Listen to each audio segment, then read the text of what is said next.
तो चलिए आइए यहाँ पे हम क्या देख रहे थे, लवक। लवक का कितने प्रकार था? 3 प्रकार। एक कौन सा? वर्णी लवक।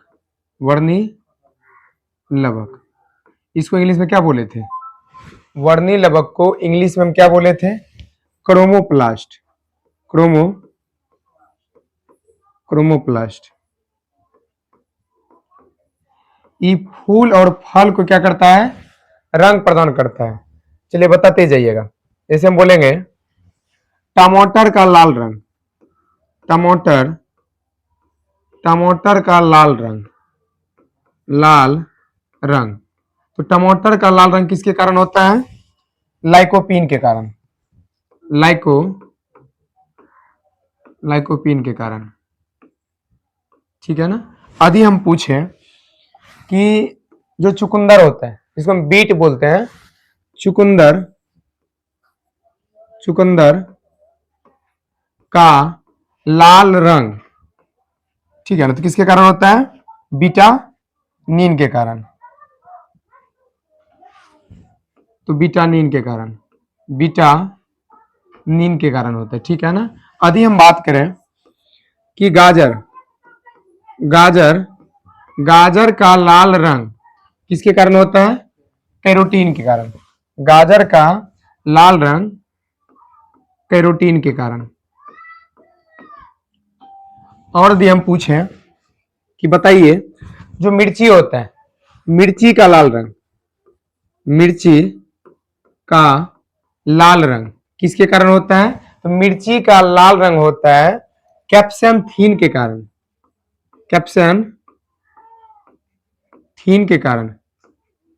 समझ रहे ना। लेकिन बोलेगा मिर्ची का तीखापन, मिर्ची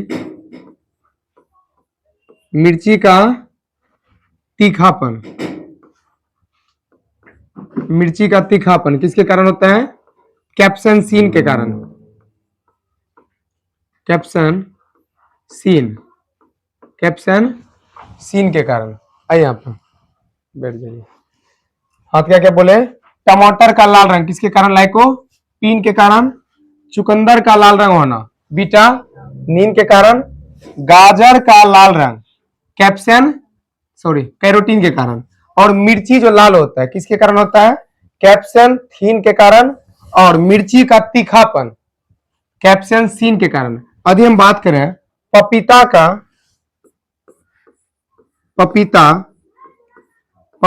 का पीला होना किसके कारण होता है? ये हो जाएगा आपका क्रैकजेंथिन के कारण। क्रैकजेंथिन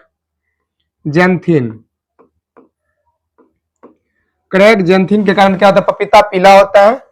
और यदि हम बात करें हल्दी का पीला होना, हल्दी का जो पीला रंग होता है, पीला किसके कारण होता है? कुरकुमीन के कारण, ठीक है ना। और यदि हम बात करें दूध, ऐसे दूध तो कोई फल नहीं है, ऐसे नोट में हम लिख सकते हैं। दूध का उजला होना, दूध का सफेद या उजला होना किसके कारण होता है? केसिन के कारण। और कभी कभी देखेंगे दूध कैसा हो जाता है? पीला हो जाता है। दूध का पीला होना, पीलापन जो होता है, दूध का पीलापन, ये होता है कैरोटीन के कारण।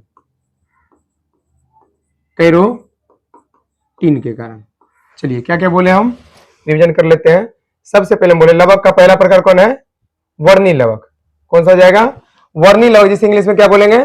क्रोमोप्लास्ट बोलते हैं। जैसे टमाटर का लाल रंग, मतलब वर्णी लवक का काम होता है फल और फूल का रंग प्रदान करना, ठीक है ना। तो टमाटर का लाल रंग लाइकोपीन के कारण। चुकंदर, इसको हम बीट भी बोलते हैं, चुकंदर का लाल रंग विटामिन के कारण। गाजर का लाल रंग कैरोटीन के कारण। मिर्ची का लाल रंग कैप्सेंथीन के कारण। मिर्ची का तीखापन, जो तीखा लगता है, किसके कारण होता है? कैप्सेंसीन के कारण। और पपीता का पीलापन क्रैकजेंथिन। हल्दी का पीला होना किसके कारण हो जाएगा? कुरकुमीन के कारण। अगला दूध का उजला होना केसिन के कारण। और दूध कभी कभी देखेंगे पीलापन हो जाता है जब बच्चे को जन्म देता है उस टाइम खास करके, ठीक है ना। ये किसके कारण होता है? तीन के कारण। चलिए बाद में ले लीजिए स्क्रीनशॉट। आइए आप आगे देखते हैं। अगला हरित लवक। हरित लवक, हरित लवक को इंग्लिश में क्या बोलते हैं? बोलिए। क्लोरोप्लास्ट बोलते हैं। हरित लवक को जो बोलते हैं क्लोरोप्लास्ट। प्लास्ट ऐसे हो जाएगा, क्लोरोप्लास्ट बोलते हैं। हरित लवक हिंदी हुआ, इंग्लिश क्या हुआ? क्लोरोप्लास्ट। आदि इसमें हम बात करें, बताइए प्रकाश संश्लेषी अंग क्या होता है? पत्ती। आपको पता होगा जो प्रकाश संश्लेषण क्रिया होता है किसके उपस्थिति में होता है? सूर्य के उपस्थिति में, मतलब दिन में होता है। ये प्रकाश संश्लेषण क्रिया होता क्या है? ये होता है पत्तियों में, जो पत्तियां होता है इसमें होता है, ठीक है ना। अभी पहले क्या होता है? पत्ता में रंध्र होता है, आप लोगों को पता होगा। पत्तों में जो गैसों का आदान प्रदान होता है किसमें होता है? रंध्र में होता है, जिसको इंग्लिश में क्या बोलते हैं? स्टोमाटा। तो प्रकाश संश्लेषी अंग पत्ती हो गया। अब पत्ती का मतलब इस माइक्रोस्कोप जो होता है उसको हम जूम करेंगे तो क्या दिखेगा? क्लोरोप्लास्ट। क्लोरोप्लास्ट दिखेगा। और इसको भी जूम करेंगे तो तब क्या दिखेगा? क्लोरोफिल। क्लोरोफिल। और क्लोरोफिल के अंदर कौन सा तत्व होता है? मैग्नीशियम तत्व, Mg। इसमें हम 2 को प्लस दे देंगे। क्यों देंगे? आपको पता होगा मैग्नीशियम का परमाणु संख्या कितना होता है? 12 होता है। इसका संयोजकता कितना है? 2। मतलब धातु हमेशा इलेक्ट्रॉन का क्या करता है? त्याग करता है, तभी तो धन आयन बनाता है ना। तो मैग्नीशियम जो है 2 इलेक्ट्रॉन का क्या कर रहा है? त्याग कर रहा है, इसीलिए यहाँ पे मैग्नीशियम प्लस प्लस में दे दिया, ठीक है ना। अब देखिए पत्ती, पत्ती क्या है? प्रकाश संश्लेषी अंग है। ध्यान रखिए, यदि आपसे क्वेश्चन पूछा जाए प्रकाश संश्लेषी अंग हम किसे कहते हैं? पत्ती को। प्रकाश संश्लेषी अंग, संश्लेषी अंग, प्रकाश संश्लेषी अंग किसे कहते हैं? पत्ती को। यदि इसके बारे में पूछा जाए, ये है प्रकाश संश्लेषी अंगक। ये नहीं लिखना बार बार, अंगक खाली लिख देते हैं। प्रकाश संश्लेषी अंगक क्या होता है? क्लोरोप्लास्ट, इसी को बोलते हैं हरित लवक। और क्लोरोफिल, जिसको हिंदी में बोलते हैं पर्णहरित। पर्णहरित ये होता है प्रकाश संश्लेषी इकाई। और ये तो आपका तत्व हुआ। देखिए फिर समझिए हम क्या बोल रहे हैं। पत्ती क्या है? प्रकाश संश्लेषी अंग है। यहाँ प्रकाश संश्लेषण की क्रिया होती है, इसे हम फोटोसिंथेसिस बोलते हैं, ठीक है ना। और इसके बाद इसमें क्या होता है? क्लोरोप्लास्ट होता है, जिसे हम क्या कहते हैं? प्रकाश संश्लेषी अंगक बोलते हैं। और प्रकाश संश्लेषी इकाई किसको बोलते हैं? क्लोरोफिल के कारण। यहां तक कि पेड़ पौधा जो हरा होता है किसके कारण होता है? क्लोरोफिल के कारण होता है। और इसके अंदर जो तत्व पाया जाता है, कौन सा पाया जाता है? मैग्नीशियम तत्व पाया जाता है। अब आप सब बताइए हमें, प्रकाश संश्लेषण क्रिया कहां होती, कब होती है? दिन में। दिन में होती है, ठीक है ना। अब बताइए प्रकाश संश्लेषण क्रिया में पौधा क्या ग्रहण करता है? प्रकाश संश्लेषण क्रिया में पौधा ग्रहण क्या करता है? ये करता है कार्बन डाइऑक्साइड। प्रकाश संश्लेषण क्रिया में पेड़ पौधा कार्बन डाइऑक्साइड ग्रहण करता है और ज्यादा से ज्यादा मात्रा में छोड़ता क्या है? ऑक्सीजन। ऑक्सीजन छोड़ता है, तो समझ रहे ना। पेड़ पौधा लेकिन शोषण में ऑक्सीजन नहीं लेता है। ध्यान रखिएगा, पेड़ पौधा जिस तरह मतलब शोषण में क्या लेते हैं? ऑक्सीजन लेते हैं, छोड़ते क्या है? Carbon dioxide. उसी तरह ध्यान रखिएगा पेड़ पौधा जो होता है, पेड़ पौधा शोषण में, पौधा जो होता है शोषण में क्या लेता है? ऑक्सीजन लेता है शोषण में। ध्यान रखिएगा, पौधा जो होता है शोषण में ऑक्सीजन लेता है और छोड़ता क्या है? छोड़ता है कार्बन डाइऑक्साइड, ठीक है ना। लेकिन ध्यान रखिएगा प्रकाश संश्लेषण क्रिया क्या लेता है? प्रकाश संश्लेषण जब क्रिया होता है पेड़ पौधा में तब लेता है कार्बन डाइऑक्साइड। कंफ्यूज नहीं करिएगा, कार्बन डाइऑक्साइड लेता है और छोड़ता क्या है? ज्यादा से ज्यादा मात्रा में छोड़ता है ऑक्सीजन। आप पढ़े होंगे जो इसका कच्चा सामग्री होता है प्रकाश संश्लेषण क्रिया में 4 चीज चाहिए। एक चाहिए क्या? ये कार्बन डाइऑक्साइड। और फिर ये कहां से ले लेता है? वायुमंडल से लिया कार्बन डाइऑक्साइड। और पृथ्वी से जल ग्रहण करता है, वहां मूल ड्रम होता है जल, H2O। और क्या चाहिए? सनलाइट, सूर्य का प्रकाश चाहिए। और इसके पास खुद क्या होता है? क्लोरोफिल। क्या हम लोगों में पाया जाता है ये क्लोरोफिल? हम लोगों में नहीं पाया जाता। यदि पाया जाता है हम स्वयं भोजन बना लेते हैं, अपने आप बन जाता है, खाली छत पे बैठते जाके अपने आप पेट भर जाता है। तो पढ़ते का है, ठीक है ना। तो क्या हो गया, कार्बन डाइऑक्साइड ले लिया वायुमंडल से, सबसे ज्यादा कौन सा मात्रा है, मतलब ये वायुमंडल में सबसे ज्यादा कौन सा गैस है, नाइट्रोजन, कितना है 78%, और कार्बन डाइऑक्साइड की मात्रा कितना है 0.03%, ध्यान रखिएगा। और प्लस में जल कहां से लिया, जड़ से ग्रहण किया, और सनलाइट सूर्य से, और इसके पास खुद क्या है क्लोरोफिल, इसी की सहायता से भोजन बनता है, किस रूप में, ग्लूकोज के रूप में, C6H12 और O6। हम बोले थे पेड़ पौधा में भोजन को जमा करने का काम जड़ में कौन करता है, अवर्णी लवक, ठीक है ना। और प्लस में क्या बनाता है, ऑक्सीजन।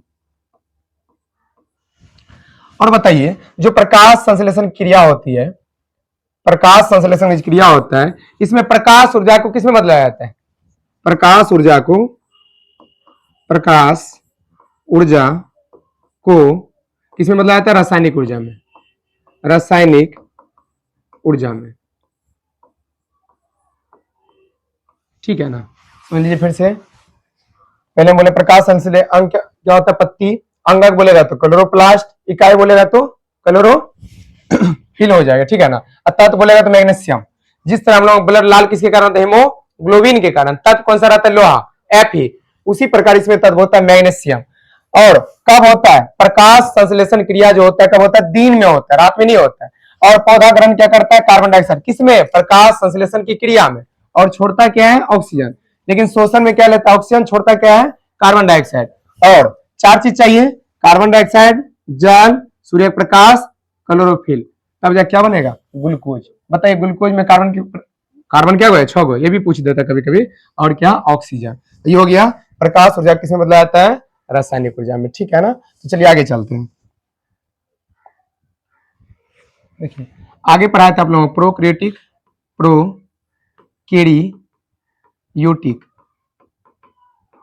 और क्या था, एक क्या था, यूकैरियोटिक।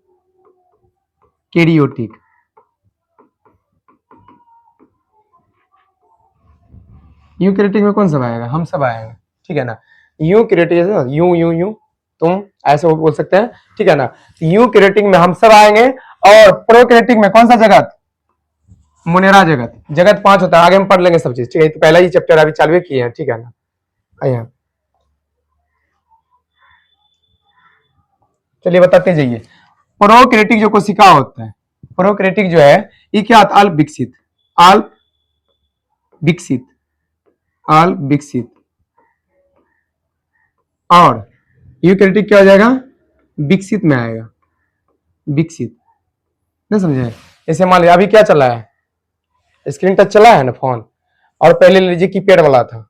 अब बताइए कीपैड वाला टेलीग्राम चलेगा, इंस्टाग्राम चलेगा, उसको मान लीजिए कीपैड वाला फोन इधर ले लीजिए, ठीक है ना। इधर ले लीजिए स्क्रीन टच फोन।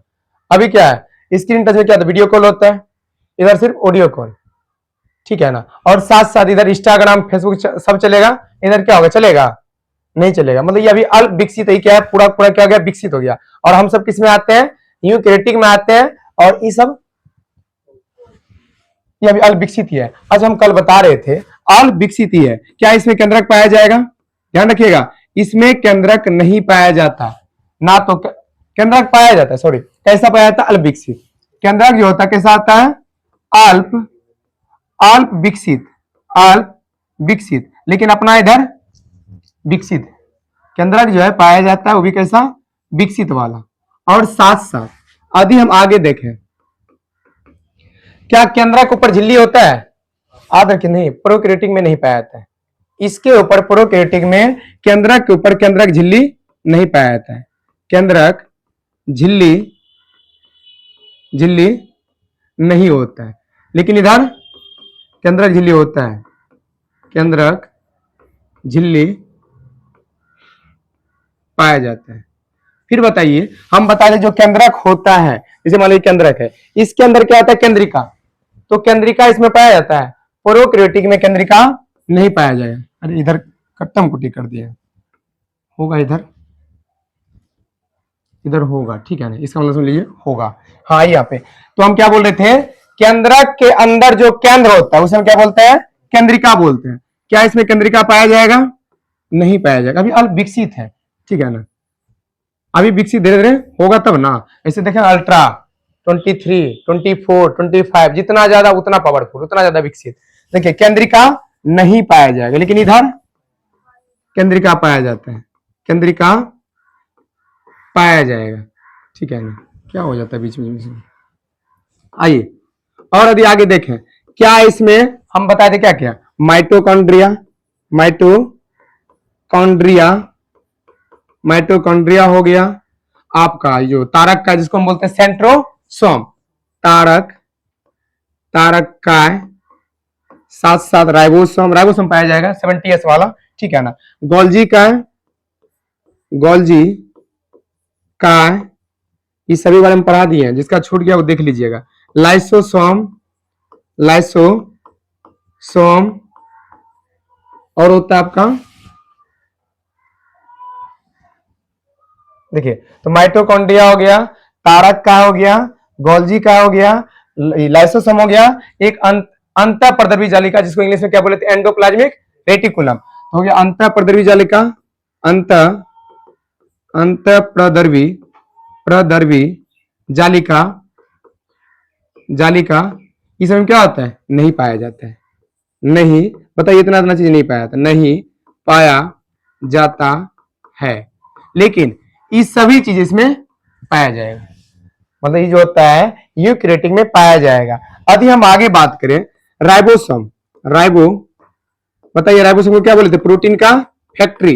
यदि आपने उस क्वेश्चन पूछा जाए कि प्रोटीन का फैक्ट्री, प्रोटीन खाली संश्लेषण करता है, प्रोटीन ही बनाता है, इसीलिए प्रोटीन का फैक्ट्री किसे बोलते हैं, राइबोसोम को। कौन सा, 70s, 70s पाया जाता है, ठीक है ना। लेकिन यूकैरियोटिक में, यूकैरियोटिक में जो राइबोसोम पाया जाएगा, राइबोसोम कितना पाया जाएगा, 80s, 80s हुआ विकसित।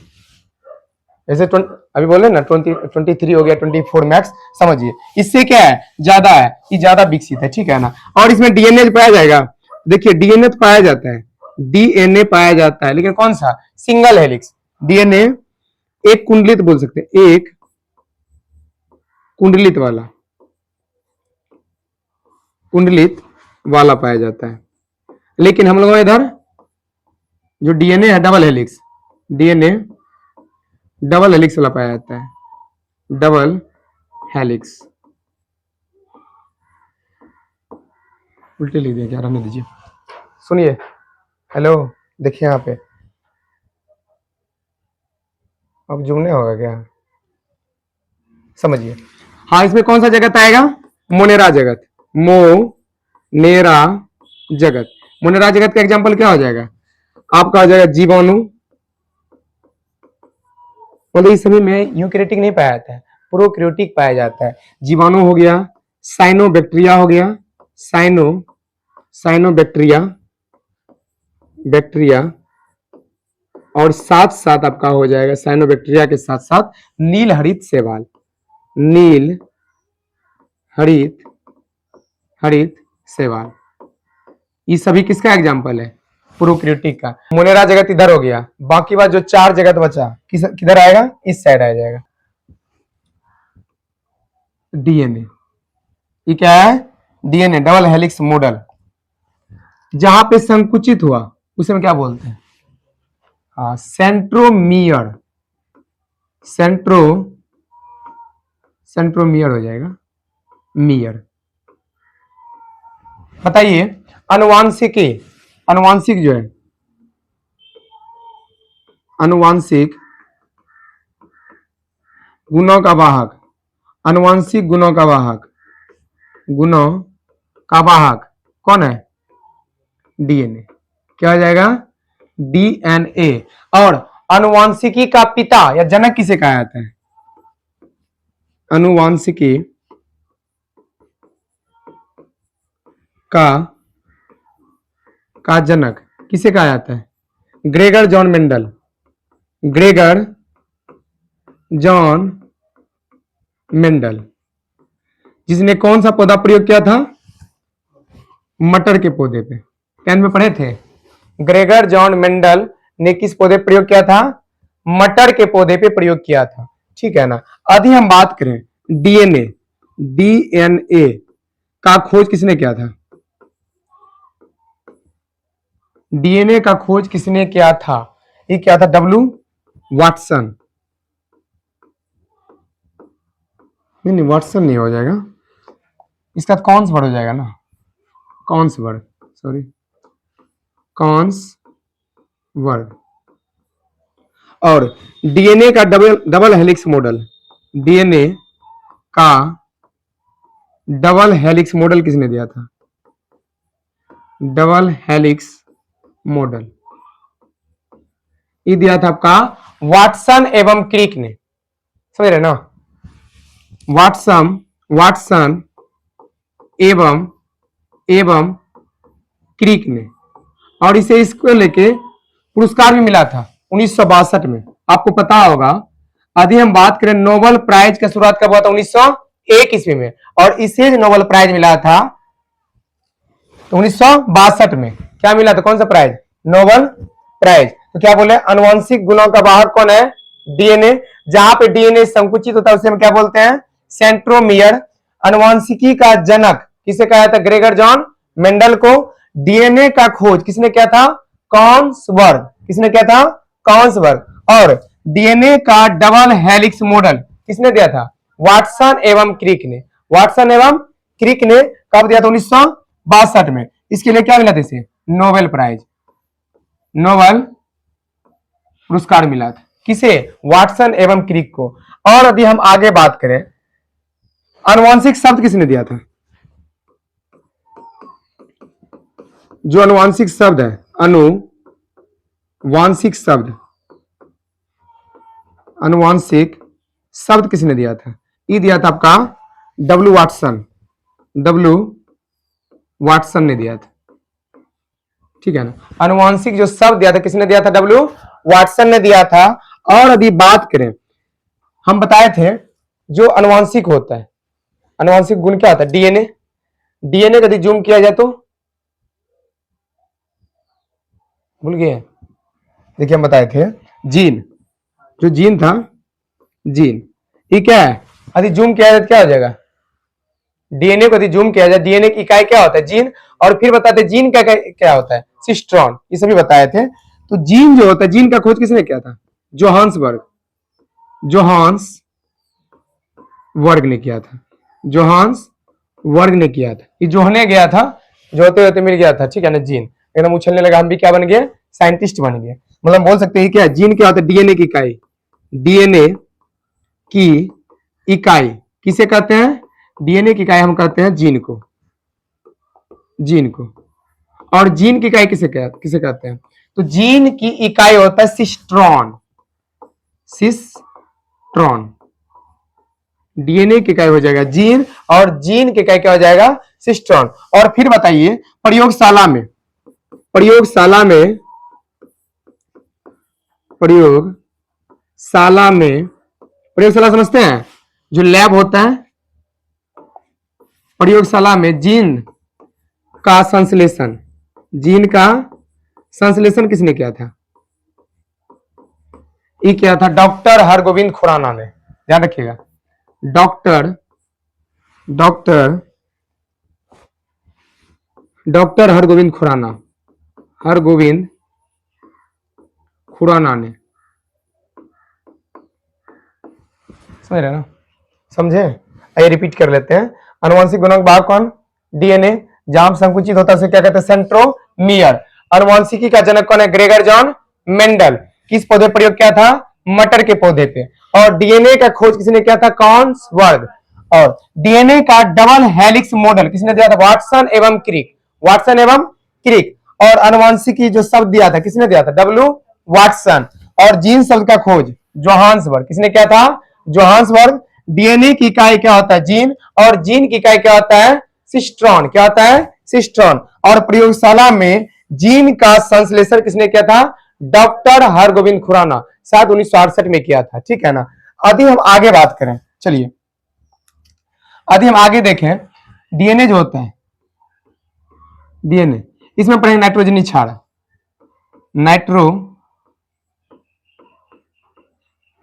नाइट्रोजनी क्षार कितने प्रकार के होते हैं?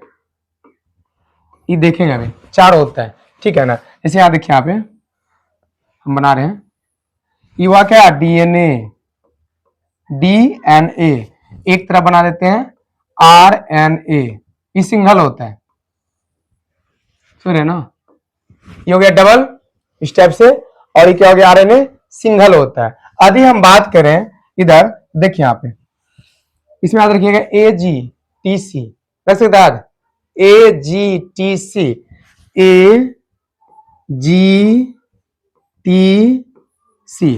यहां भी लिख सकते हैं AGTC, ठीक है ना। यहां पर देखिए AG, टी यहां नहीं होगा, आरएनए में थायमिन नहीं होता है, अभी समझा रहे हैं, यहां यूरेसिल होगा, AGUC, यहां पे AGTC।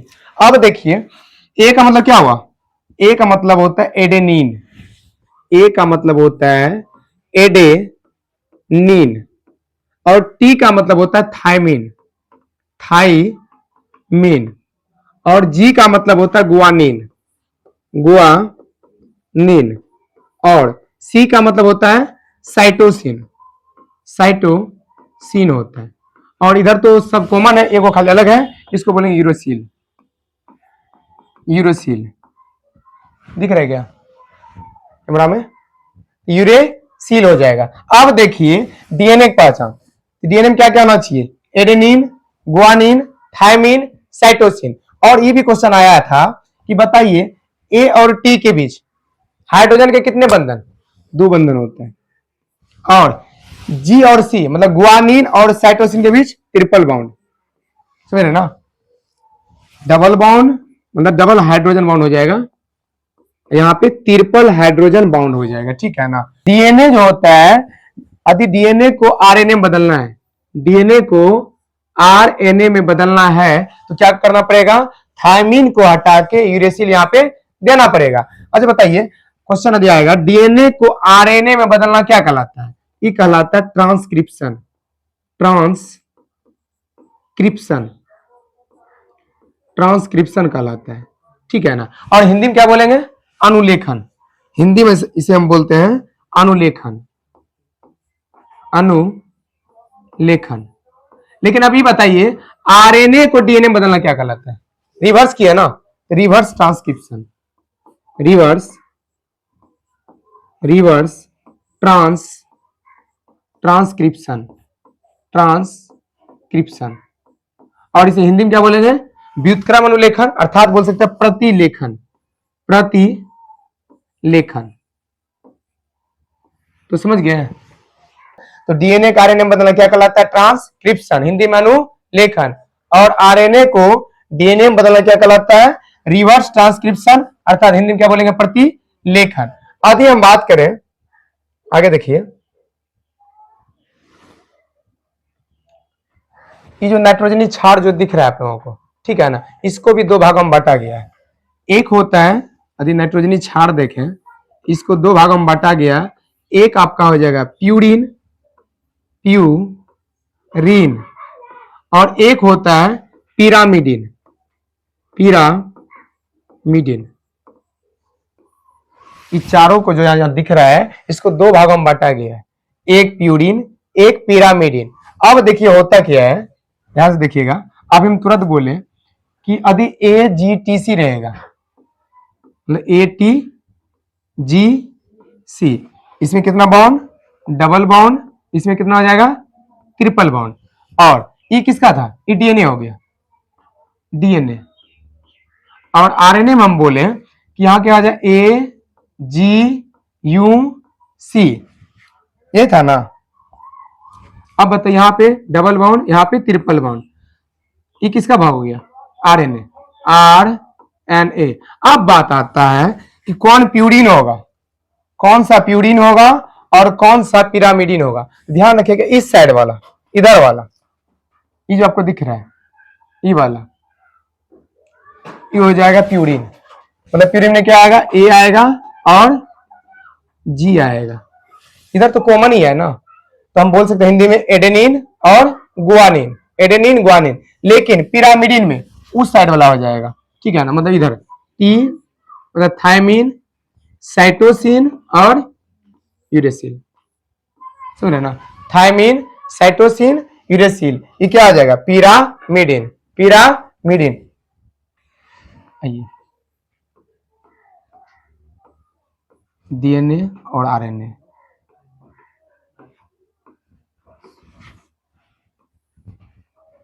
अंतर दे देखेंगे। बताइए डीएनए फुल फॉर्म क्या होता है, deoxyribose nucleic acid, nucleic acid. और आरएनए का ribose nucleic acid, nucleic acid. ठीक है ना, ये पहला अंतर हुआ। दूसरा, दूसरा क्या होगा, इसका मॉडल कैसा होता है, डबल हेलिक्स, डी से डाइऑक्सी राइबोज और डी से डबल हेलिक्स मॉडल। इसमें जो होगा डबल हेलिक्स मॉडल होगा, डबल हेलिक्स, हेलिक्स मॉडल पाया जाता है, मॉडल। और इधर ये सिंगले होता है, अभी दिखाया था ना। हाँ, आरएनए क्या होगा, सिंगल हेलिक्स, इंग्लिश हिंदी सब पूछेंगे, सिंगल हेलिक्स मॉडल। ठीक है ना, क्या हो जाएगा, double helix model, single helix model. तीसरा देखिए, आपको पता होगा डीएनए कहां पाया जाता है, केंद्रक में पाया जाता है, डीएनए केंद्रक में पाया जाता है, केंद्रक में पाया जाता है। लेकिन जो आरएनए है, आरएनए, आरएनए केंद्रक में तो पाया ही जाता है, साथ साथ केंद्रक, सॉरी कोशिका द्रव में। आरएनए केंद्रक और कोशिका द्रव, कोशिका द्रव में पाया जाता है। लेकिन ध्यान रखिएगा डीएनए जो होता है कोशिका द्रव में नहीं पाया जाता है। तो समझ गए, DNA full form dioxy ribose nucleic acid, RNA का राइबोज न्यूक्लिक एसिड, साथ साथ डबल हेलिक्स मॉडल होता है डीएनए में, आई सिंगल हेलिक्स मॉडल। और डीएनए केंद्रक में पाया जाता है, केंद्रक समझ रहे हैं, कोशिका का दिमाग, सबसे बड़ा कोशिका कौन है, केंद्रक है।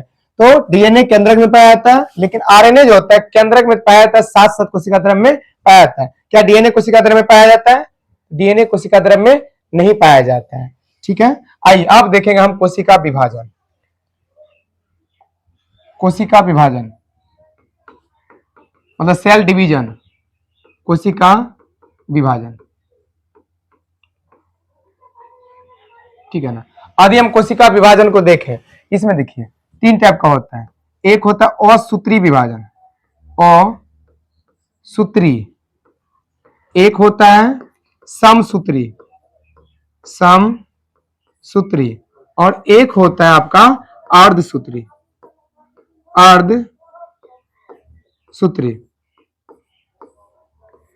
ठीक है, मीटोसिस, और इसे बोलते हैं मीटोसिस, मीटोसिस बोलते हैं। और इसे हम बोलते हैं मियोसिस, मियोसिस बोलते हैं। ठीक है, तो असूत्री विभाजन क्या बोलते हैं, अमीटोसिस, समसूत्री को मीटोसिस, और अर्धसूत्री क्या बोलते हैं, मियोसिस बोलते हैं। सबसे सरल, यदि हम बात करें सबसे सरल कौन है, सबसे सरल कोशिका विभाजन यही है, सरल कोशिका विभाजन, कोशिका विभाजन। समझ गया ना, सबसे सरल कोशिका विभाजन कौन है, असूत्री वाला। ठीक है ना, ये किसमें होता है, ये वही होगा आपका प्रोकैरियोटिक मतलब मोनेरा जगत, प्रोकैरियोटिक में, प्रोकैरियोटिक।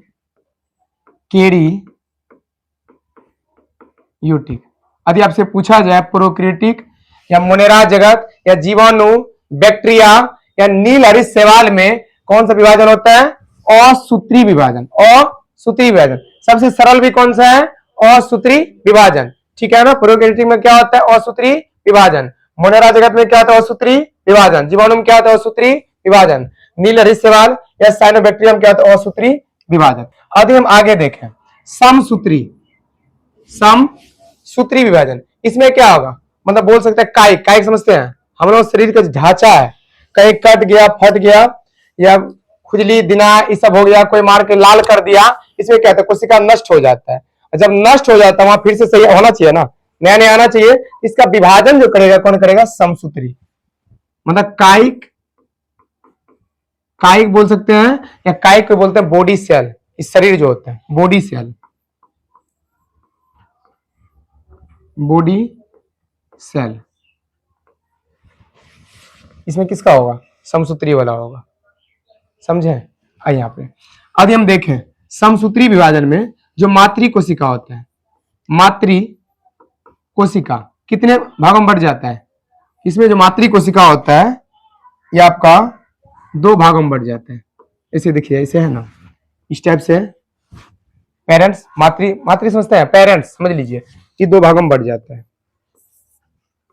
2 भागों में टूट जाता है, तो 2 भाग हो गया मातृ कोशिका। लेकिन यदि हम बात करें, यदि हम बात करें कितने चरण में पूर्ण होता है, चरण पूछेगा तो चरण आपका हो जाएगा 5 गो, समझे। तो पहला क्या समझे, और सूत्री विभाजन किसमें होता है, इस सब में हो गया, ठीक है ना। इसमें क्या होता है, जीरोक्स कॉपी होता है संतान का। और इधर सबसे जटिल कौन हो जाएगा, सबसे जटिल यही होगा, अर्धसूत्री सबसे जटिल है। हाँ, हम बात कर रहे थे कायिक में, कहीं कट गया, फट गया, मतलब कट फट गया, कट जाना, फट जाना, ठीक है ना, या कोई मार के लाल कर दिया, इस सभी में किसका कौन सा विभाजन होगा, समसूत्री विभाजन। इसमें समसूत्री विभाजन में मातृ कोशिका कितने भागों में टूट जाता है, 2 भागों में। और समसूत्री विभाजन जो चरण होता है, कितने चरणों में, चरण समझते हैं, जैसे हम जो खाना पाचन होता है कितने चरणों में होता है, 5 चरणों में होता है। एक क्या करता है, अंतर्ग्रहण, फिर क्या होता है, पाचन, तीसरा क्या होता है, अवशोषण, फिर स्वांगीकरण, लास्ट में मल प्रत्याग होता है। 5 चरण होता है, इसीलिए यहां भी क्या होता है, 5 चरणों में पूर्ण होता है। यदि हम बात करें आगे, अर्धसूत्री, ये क्या होता है, सबसे जटिल होता है। ये किसमें होता है, ये होता है आपका जनन, जनन समझते हैं, जनन बोल सकते हैं, जनन कोशिका में, और लैंगिक, लैंगिक वाला में, लैंगिक बोले या जनन बोले, इसमें क्या होता है, अर्धसूत्री विभाजन। जैसे यहां पे देखिए, यदि हम बात करें आगे, देखिए जो मानव में होता है कितना जोड़ा गुणसूत्र होता है, 23 जोड़े, 23 जोड़े गुणसूत्र पाया जाता है, गुणसूत्र पाए जाते हैं। 23 जोड़ा मतलब कितना, 46 पाया जाता है ना। अब देखिए यहाँ पे, यदि यहाँ पे हम बात करें 23 जोड़ा में 22 जोड़ा जो होता है, 22 जोड़ा, ये क्या होता है, समान होता है, मतलब पुरुष हो या महिला हो, सेम टू सेम 22 जोड़ा सेम होता है, ठीक है ना। लेकिन एक जोड़ा सिर्फ अलग होने के कारण लड़का, मतलब लड़का अलग हो गया, लड़की अलग हो जाता है, मतलब एक जोड़ी अलग हो जाता है, एक जोड़ी, ठीक है ना। बताइए 22 जोड़ा क्या बोलते हैं, ऑटोसोम, ऑटो, ऑटोसोम बोलते हैं। और एक जोड़ा क्या बोलते हैं, ऑलोसोम, ओलोसोम बोलते हैं। इसी को हम बोलते हैं क्या, लिंग गुणसूत्र, इसी को हम बोलते हैं लिंग गुणसूत्र, लिंग गुणसूत्र, समझ गया ना। 23 जोड़ा गुणसूत्र पाया जाता है, 22 जोड़ा यदि बात करें लड़का मतलब बॉय हो या गर्ल हो, दोनों में क्या होता है, सेम टू सेम होता है, सेम टू सेम हो जाता है, बराबर हो जाता है। और ये क्या होगा, इसमें हो जाएगा आपका समसूत्री विभाजन। 22 जोड़ा में क्या होता है, समसूत्री विभाजन। अब देखिए ऐसा क्यों बोल रहे हैं, 22 जोड़ा कम क्या हम लोग शरीर में, कायिक, हमारा शरीर का कहाँ पे क्या होना चाहिए, हाथ कहाँ होना चाहिए, नाक कहाँ होना चाहिए, कान कहाँ होना चाहिए, पेट कहाँ होना चाहिए, किडनी कहाँ होना चाहिए, ये सभी बनाने का काम कौन करता है, ये आपका 22 जोड़ा ऑटोसोम।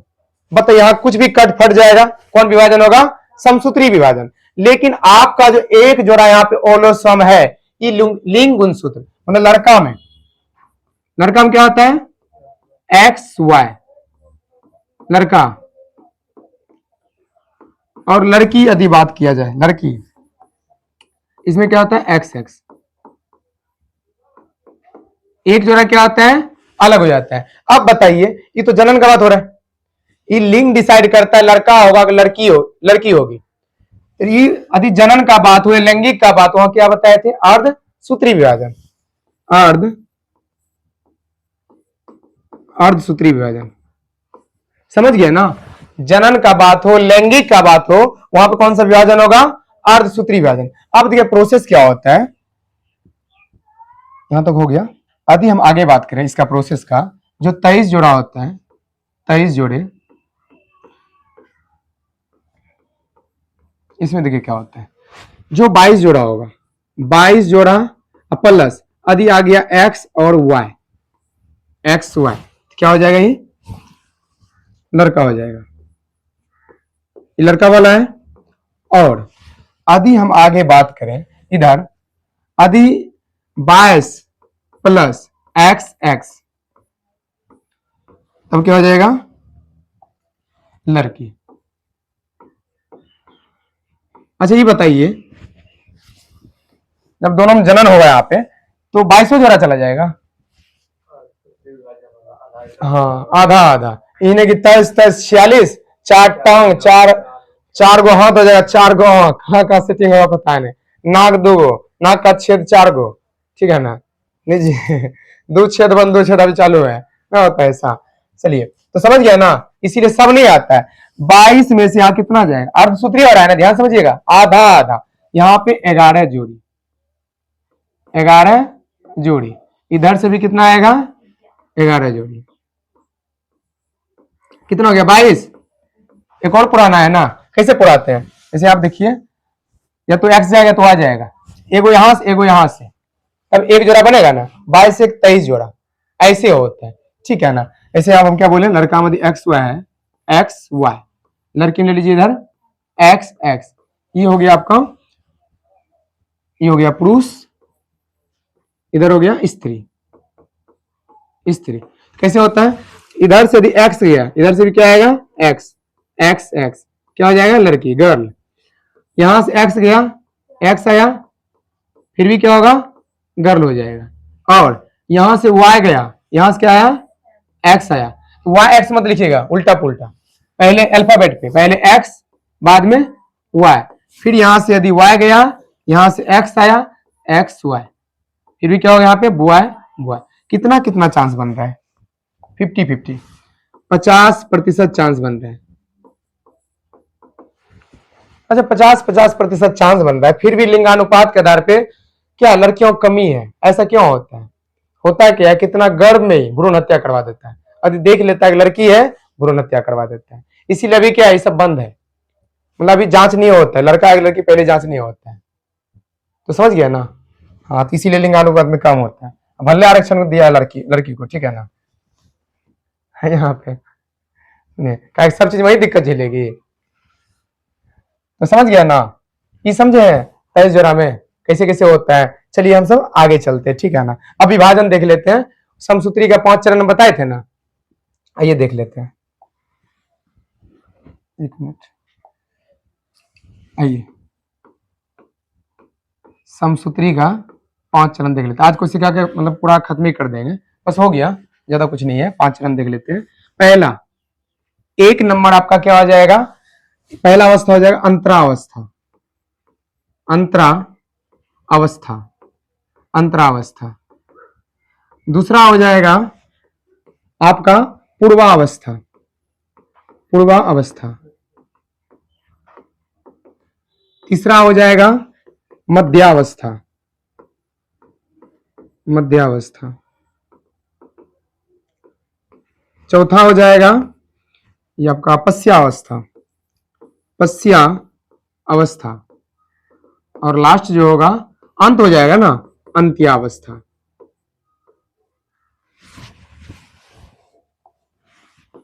अंत्यावस्था, ठीक है ना। ये 5 चरण हो गया, इसको इंग्लिश में क्या बोलेंगे, अंतर, इंटर, इंटरफेज, इसको बोलेंगे हम इंटरफेज, ठीक है। और पोस पूर्वा, पोस प्रोफेज, प्रोफेज बोलेंगे, प्रोफेज। और तीसरा मौ से मध्य, मौ से मेटाफेज, मेटाफेज बोलेंगे। और चौथा पश्च अवस्था बोलते हैं एनाफेज, एनाफेज। और लास्ट में अंत में क्या आता है, पूछ होता है, पूछ को क्या बोलते हैं, टेलोफेज, टेलोफेज। ठीक है ना।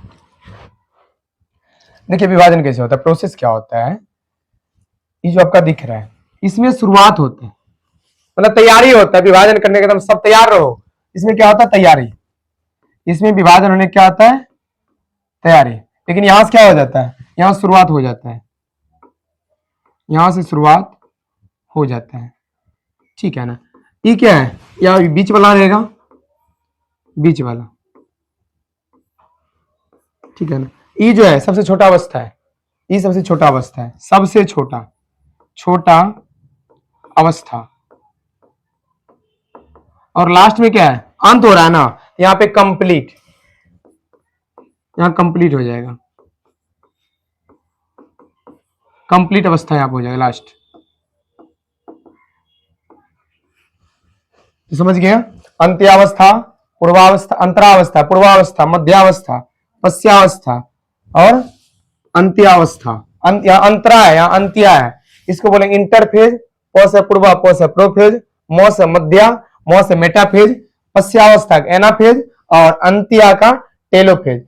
इसमें क्या होता है, तैयारी करता है, यहाँ पे शुरुआत हो जाती है, बीच वाला सबसे छोटा अवस्था ये वाला हो गया, और कंप्लीट वाला क्या हो गया, ये हो गया। चलिए आज जो यहाँ पे कोशिका चैप्टर कंप्लीट हुआ।